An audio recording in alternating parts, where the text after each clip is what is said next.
বিচার বিভাগ, প্রশাসনকে নগ্নভাবে দলীয়করণ করে আওয়ামী ক্যাডারদেরকে সেখানে বসানো হয়েছে।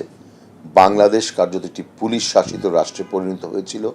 ছাত্রলীগের ক্যাডারদেরকে পুলিশের বিভিন্ন পদে চাকরি দিয়ে তাদেরকে দিয়ে ভিন্ন মত এবং বিরোধী দলীয় নেতাকর্মীদেরকে নির্মমভাবে দমন করা হয়েছিল। এবং সর্বশেষ যেটা আমি বলবো, আমাদের অর্থনীতিটাকে একেবারেই পঙ্গু করে দেওয়া হয়েছিল। Bangladesh was in the brink of bankruptcy.